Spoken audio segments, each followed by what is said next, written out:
राजस्थान के प्रसिद्ध सम्राट राजा विक्रम सिंह अपनी वीरता और न्यायप्रियता के लिए जाने जाते थे। पूरे भारत में उनकी ताकत और पराक्रम के चर्चे थे। लेकिन एक समस्या थी, अब तक उनका विवाह नहीं हुआ था।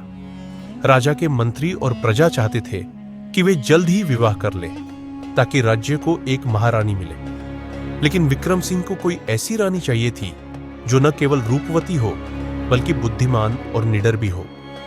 उसी समय एक और राज्य की राजकुमारी चंद्रलेखा के सौंदर्य और चतुराई की चर्चा पूरे राजपट में थी। कहा जाता था कि वह जितनी सुंदर थी उतनी ही तेज बुद्धि वाली भी। राजा विक्रम ने जब चंद्रलेखा के बारे में सुना तो उन्होंने उसके पिता राजा जय सिंह को विवाह का प्रस्ताव भेजा। लेकिन जब दूत वापस आया तो उसके पास एक संदेश था। राजकुमारी चंद्रलेखा ने विवाह के लिए कुछ शर्तें रखी हैं। यदि राजा विक्रम उन शर्तों को पूरा कर सके तो ही विवाह संभव होगा। सारा दरबार चौंक गया। एक राजकुमारी राजा से शर्तें रखे, लेकिन राजा विक्रम को यह चुनौती स्वीकार थी। राजा विक्रम तुरंत चंद्रलेखा के महल पहुंचे। वहां उनका भव्य स्वागत किया गया, लेकिन असली परीक्षा अभी बाकी थी। राजकुमारी चंद्रलेखा ने राजा विक्रम के सामने 3 शर्तें रखी। 1. बुद्धिमत्ता की परीक्षा।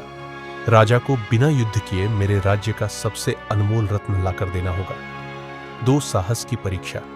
राजा को भूतिया जंगल में जाकर वहां की सबसे खतरनाक रहस्यमयी गुफा में प्रवेश करना होगा और जो वहां मिलेगा उसे लेकर वापस आना होगा। 3. न्याय की परीक्षा। राजा को एक ऐसी समस्या सुलझानी होगी जिसे कोई भी अब तक हल नहीं कर सका। अगर राजा ये तीनों परीक्षाएं पूरी कर लेते तो ही वह विवाह के लिए तैयार होती।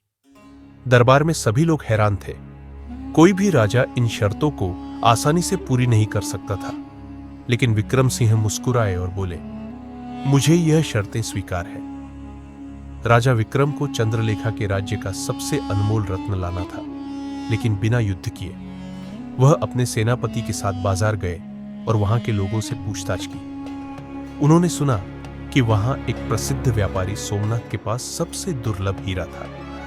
राजा ने व्यापारी को बुलाया और उससे हीरे की कीमत पूछी, लेकिन व्यापारी ने कहा, यह हीरा बेचा नहीं जा सकता, यह मेरे पूर्वजों की निशानी है। राजा विक्रम ने मुस्कुराते हुए कहा, अगर मैं तुम्हें कुछ ऐसा दूं जो इस हीरे से भी ज्यादा अनमोल हो तो क्या तुम मुझे यह हीरा दोगे? व्यापारी ने सोचा और कहा, अगर कोई चीज इससे ज्यादा कीमती हुई तो जरूर दूंगा। तब राजा ने उसे एक ऐसा कानून दिया जिससे पूरे राज्य के व्यापारियों को करों में छूट मिल गई और व्यापार बढ़ गया। खुश होकर व्यापारी ने वह दुर्लभ हीरा राजा विक्रम को भेंट कर दिया। राजा ने बिना किसी युद्ध के सबसे अनमोल रत्न जीत लिया था। अब राजा विक्रम को भूतिया जंगल की रहस्यमयी गुफा में जाना था। कहा जाता था कि वहां अब तक जो भी गया वह कभी वापस नहीं आया। राजा अकेले वहां गए। जैसे ही वे गुफा के अंदर पहुंचे, उन्हें अजीब सी फुसफुसाहटें सुनाई देने लगी। अचानक एक विशाल साया उनके सामने आ गया, एक रहस्यमयी साधु। साधु ने कहा, यदि तुम यहां से जाना चाहते हो तो मुझे यह बताओ, इस दुनिया में सबसे मूल्यवान चीज क्या है? राजा विक्रम बिना डरे बोले, इस दुनिया में सबसे मूल्यवान चीज है किसी का विश्वास।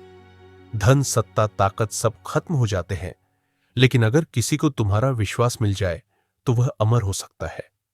साधु मुस्कुराया और कहा, तुमने सही उत्तर दिया, तुम इस परीक्षा में पास हो चुके हो। इसके बाद राजा ने वहां से एक प्राचीन तलवार उठाई जो गुफा की सबसे कीमती धरोहर थी और वापस लौट आए। अब अंतिम परीक्षा थी। राजा विक्रम को एक जटिल समस्या का हल निकालना था। राजकुमारी चंद्रलेखा ने दरबार में एक मामला पेश किया। 3 व्यापारी एक साथ यात्रा कर रहे थे। उनके पास एक सोने की ईंट थी जो उन्होंने मिलकर खरीदी थी, लेकिन रास्ते में सोने की ईंट खो गई। तीनों में झगड़ा होने लगा। कौन झूठ बोल रहा था?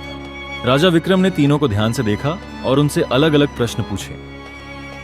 फिर उन्होंने मुस्कुराते हुए कहा, सच बहुत सरल होता है, लेकिन झूठ जटिल। मैंने तीनों से एक ही सवाल पूछा, ईंट कितनी भारी थी? और तीनों का जवाब अलग था। इसका मतलब है कि वे तीनों झूठ बोल रहे हैं।